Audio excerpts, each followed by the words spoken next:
In 1900, Howard Heinz graduated from Yale University, where he had studied chemistry, and he went right back to work at the H.J. Heinz Company. He was in charge of part of the pickle production. Howard was already a part owner of the company. Henry was still actively involved in the family business, of course.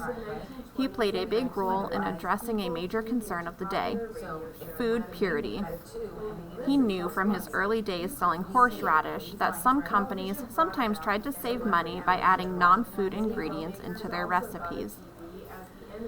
By 1900, manufacturers were also adding chemicals to some of their products. The chemicals could give foods a certain color that customers found appealing, such as bright green pickles.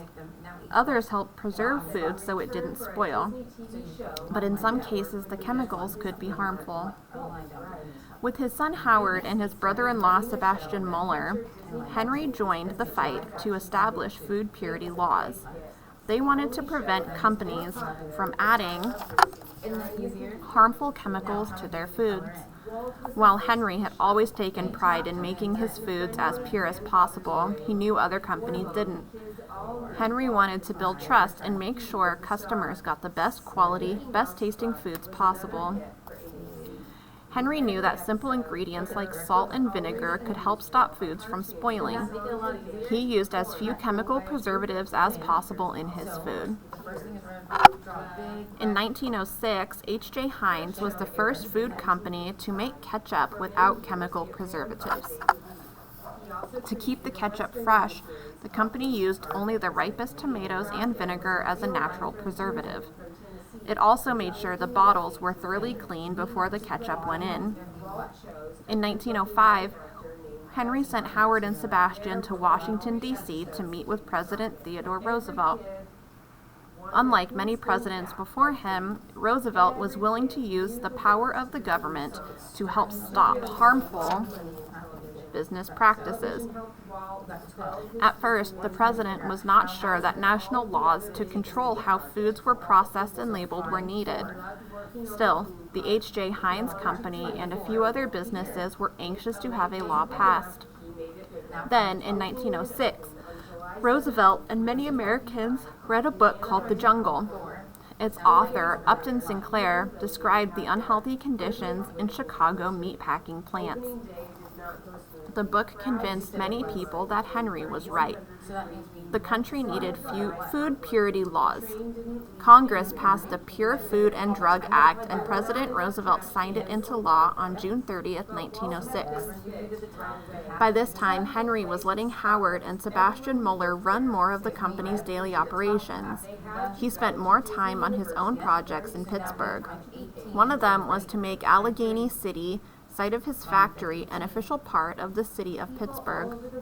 The move would make Pittsburgh one of the largest cities in the country, and Henry thought that would make the residents proud. The two communities merged in 1906. Promoting Sunday school and helping others remained a key part of Henry's life.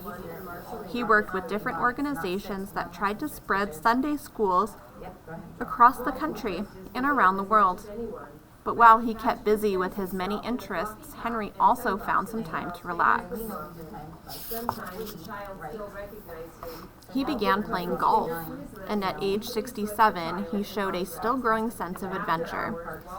In 1911, Henry was just the 5th passenger ever on the world's first flying boat.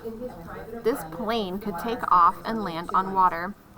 "I want to keep ahead of my boys," he said after. "I don't want them to do anything I can do first." Also that year, he returned to Europe and Egypt, buying art and other items along the way. He particularly liked old watches and pieces of carved ivory. But even on this trip, he took time for business. In London, he visited a Heinz factory. Henry was proud of the hard work the company had done to become so successful there.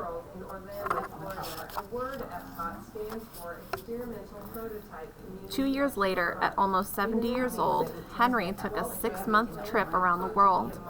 Along with his son Clarence and other people who wanted to promote the idea of Sunday schools, He visited China, Japan, and Korea. The group then traveled by train across Russia. Henry's faith inspired his hard work for the Sunday school mission and his desire to help others. In 1913, he donated money to build a center for the poor children of Pittsburgh. It featured a gym, a swimming pool, and classrooms. Henry named it the Sarah Heinz House in honor of his wife.